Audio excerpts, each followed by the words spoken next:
Assalamualaikum warahmatullahi wabarakatuh. Nama saya Diayuni, NIM 190321100004 dari kelas mata kuliah Tata Niaga Produksi Agribisnis A. Pada video kali ini saya akan menjelaskan tentang hasil dari review artikel tentang analisis structure, conduct, and performance atau SCP pada komoditas pertanian. Aspek review yang pertama yaitu perbandingan jurnal. Pada perbandingan jurnal di sini terdapat dua jurnal yang saya review. Yang satu bertindak sebagai jurnal yang saya review dan satunya bertindak sebagai jurnal pembanding. Poin perbandingan yang pertama yaitu judul, tahun, dan penulis jurnal. Untuk jurnal yang direview, judulnya adalah Analisis Structure, Conduct, and Performance atau SCP pada pemasaran lada putih untuk white paper di Kabupaten Bangka Barat. Tahunnya yaitu tahun 2019, penulisnya adalah Khotijah Ada, Yudi Sapta Pranoto, dan Rati Purwasi. Untuk jurnal pembandingnya, judulnya adalah Analisis Struktur, Perilaku, dan Kinerja Pasar Cabai di Desa Bayung Gede, Kecamatan Kintamani, Kabupaten Bangli. Tahunnya adalah tahun 2016 dan penulisnya adalah Made Ayu Desi Dora Angelina, Inyoman Gede Ustriana, dan AAA Wulandari Sawitri Jalantik. Poin perbandingan selanjutnya adalah pendahuluan. Jurnal yang direview, isi umum pendahuluannya adalah Provinsi Kepulauan Bangka Belitung, khususnya Kabupaten Bangka Barat merupakan salah satu wilayah yang memiliki kontribusi besar terhadap komoditas lada putih di Indonesia. Pada hasil survei awal menunjukkan bahwa petani lada putih di sini memilih untuk menjual hasil produksinya langsung kepada pedagang pengumpul yang ada di tingkat desa. Mereka ini tidak bisa leluasa untuk menjual hasil produksinya kepada pedagang besar yang mungkin menawarkan harga yang lebih tinggi. Hal ini dikarenakan pedagang pengumpul memberikan bantuan kepada petani dan sebagai bentuk balas jasanya, maka petani menjual produksinya kepada mereka.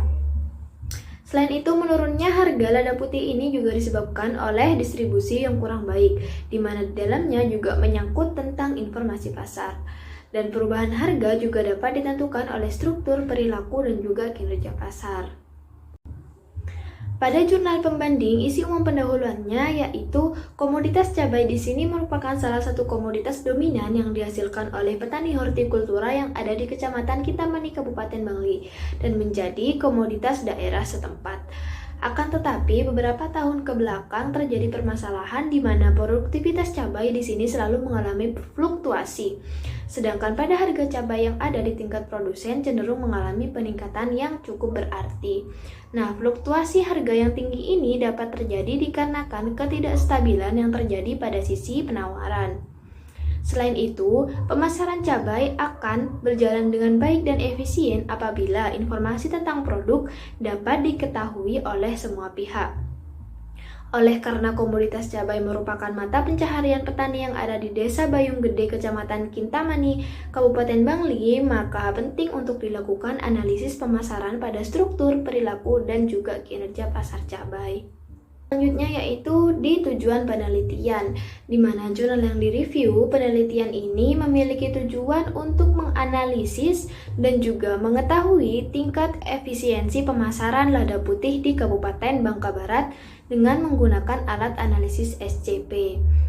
Nah, analisis ini digunakan untuk melihat seperti apa sih pemasaran lada putih dan apakah pemasarannya sudah baik yang dilihat dari struktur, perilaku, dan kinerja pasarnya.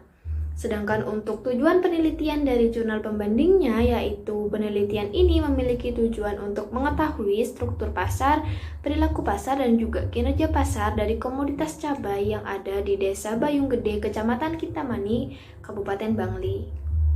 Poin perbandingan selanjutnya yaitu pada metode penelitian. Untuk jurnal yang direview, lokasi penelitiannya yaitu berada di Kabupaten Bangka Barat yang dimulai dari bulan Agustus 2018 sampai dengan bulan Mei 2019 dengan metode penentuan yang dilakukan dengan sengaja atau purposive sampling. Metode penelitian yang digunakan di sini yaitu metode survei dengan alat analisis yang digunakan yaitu deskriptif, kualitatif, dan juga menggunakan pendekatan SCP. Jumlah populasinya yaitu 116 petani yang melakukan usaha tani lada putih dengan data yang digunakan yaitu data primer dan juga data sekunder. Untuk jurnal pembandingnya, lokasi penelitian di sini berada di Desa Bayung Gede, Kecamatan Kintamani, Kabupaten Bangli yang dimulai dari bulan Agustus sampai dengan bulan September tahun 2015 dengan penetapan responden yang diambil secara sensus dan dengan penetapan tersebut menghasilkan jumlah populasi atau petani responden sebanyak 30 orang. Untuk metode pengumpulan datanya yaitu diperoleh dengan cara wawancara, dokumentasi dan juga studi pustaka dengan variabel yang digunakan yaitu struktur, perilaku, dan kinerja pasar. Sedangkan untuk metode analisisnya yang digunakan yaitu metode analisis deskriptif. Poin perbandingan selanjutnya yaitu hasil dan pembahasan. Untuk hasil dan pembahasan yang pertama di sini adalah jurnal yang direview. Pada jurnal yang direview ini terdapat 5 saluran pemasaran. Saluran yang pertama yaitu petani ke pedagang pengumpul desa, setelah itu ke pedagang pengumpul kecamatan, dan setelah itu ke pedagang besar. Saluran pemasaran yang kedua yaitu petani ke pedagang desa lalu ke pedagang besar. Saluran pemasaran yang ketiga yaitu petani langsung ke pedagang besar.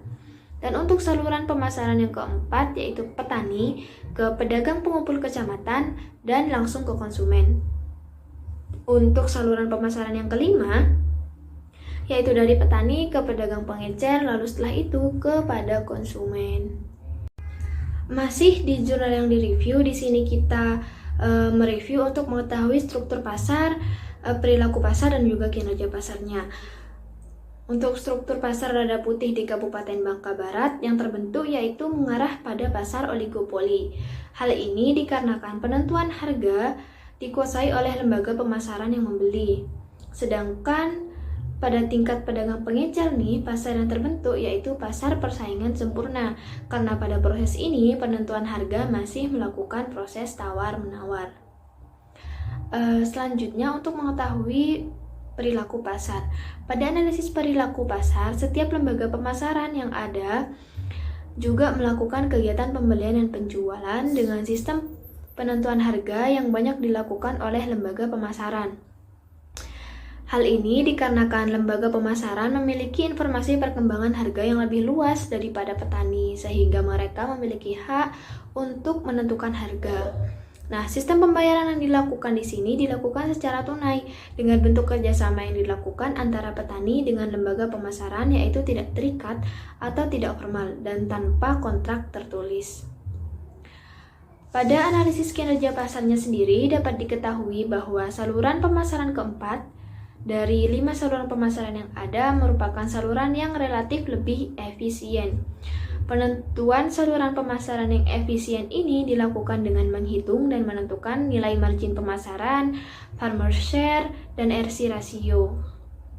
Saluran pemasaran keempat ini dianggap lebih efisien karena memiliki nilai margin kecil yaitu Rp4.000 dan memiliki nilai farmer share 92,59 dan rasio keuntungan yang dimiliki terhadap biaya yaitu sebesar 2,63. Pada jurnal selanjutnya yaitu jurnal pembanding. Nah, di jurnal pembanding ini saluran pemasaran yang dimiliki lebih sedikit daripada saluran pemasaran di artikel atau jurnal yang pertama tadi, di mana saluran pemasaran dimiliki yaitu hanya ada 3. Saluran pemasaran yang pertama yaitu dimulai dari petani ke pedagang pengepul, lalu ke pengecer, setelah itu ke konsumen. Saluran pemasaran yang kedua yaitu dimulai dari petani, lalu ke pedagang pengepul atau ke pedagang antar kota, lalu setelah itu ke pengecer, dan langsung ke konsumen. Setelah itu, untuk saluran pemasaran yang ketiga dimulai dari petani, lalu ke pedagang pengepul atau pedagang antar pulau, setelah itu ke supplier, dan setelah itu ke hotel. Masih di jurnal pembanding, di mana di sini saya mereview untuk mengetahui struktur pasar, perilaku pasar, dan juga kinerja pasarnya. Nah, pada jurnal pembanding ini, struktur pasar yang diketahui yaitu lebih mengarah ke pasar persaingan tidak sempurna, yaitu struktur pasar duopoli. Hal ini tentunya berbeda dengan struktur pasar yang terbentuk pada jurnal yang pertama tadi. Nah, pasar duopoli di sini terbentuk dikarenakan dalam proses pemasaran cabai di tingkat desa hanya terdapat 2 pedagang pengecer dan juga tidak terdapat diferensiasi produk cabainya. Nah, pada analisis perilaku pasar yang terjadi pada jurnal pembanding ini yaitu pertukaran atau pemasaran yang dilakukan oleh lembaga pemasaran tentunya. Untuk fungsi pertukaran yang terjadi yaitu berupa jual beli cabai dengan fungsi fisik yang dilakukan yaitu berupa pengangkutan cabai dari tempat hasil panen sampai ke tempat penggudangan dan penyimpanan sebelum akhirnya cabai ini dipasarkan. Untuk strategi harga yang dilakukan yaitu standard operational procedure, di mana penentuan harga dilakukan berdasarkan rekomendasi dari petani dan juga menambahkan markup pada biaya produksi.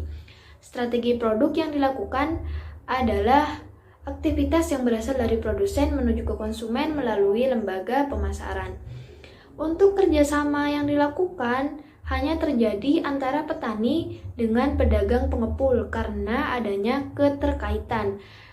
Dan keterkaitan di sini bukan keterkaitan pembagian hasil, melainkan keterkaitan perjanjian.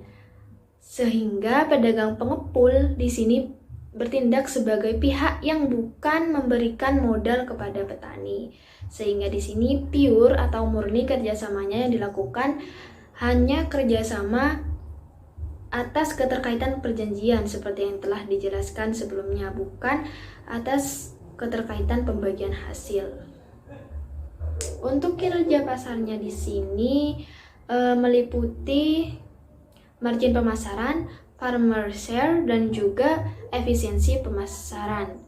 Tidak beda jauh dari jurnal yang pertama tadi. Untuk margin saluran pemasaran yang pertama, kedua, dan ketiga berturut-turut nilainya yaitu sebesar 3.000, 5.000, dan juga 15.000 per kilogram. Untuk farmer share pada saluran pemasaran pertama, kedua, dan ketiga berturut-turut nilainya adalah sebesar 86,96%, 80%, dan 57,14%. Sedangkan efisiensi pemasarannya pada saluran pemasaran pertama, kedua, dan ketiga secara berturut-turut nilainya yaitu sebesar 3,38%, 7,15%, dan 8,32%. Kinerja pasar yang telah diukur berdasarkan margin pemasaran tadi, farmer share, dan juga efisiensi pemasaran di sini sudah berada pada kategori baik dan dapat dikatakan efisien. Aspek review yang kedua yaitu komentar. Berdasarkan jurnal yang telah dilakukan, maka komentar yang dapat saya berikan yaitu pada aspek metode serta hasil dan pembahasan. Pada metode penelitian, jurnal pertama hanya menggunakan metode pengumpulan data melalui survei dan studi pustaka pada data sekunder berdasarkan data BPS dan data Dinas Perkebunan Provinsi Bangka Belitung. Sedangkan pada jurnal pembanding atau jurnal 2, metode pengumpulan data juga menggunakan metode dokumentasi selain dengan menggunakan metode wawancara dan studi pustaka. Hal ini tentunya data yang diperoleh pada jurnal 2 lebih jelas daripada data dari jurnal yang pertama. Selain itu, jurnal yang pertama juga tidak mencantumkan atau tidak menentukan variabel penelitian, sedangkan jurnal kedua menggunakan variabel penelitian.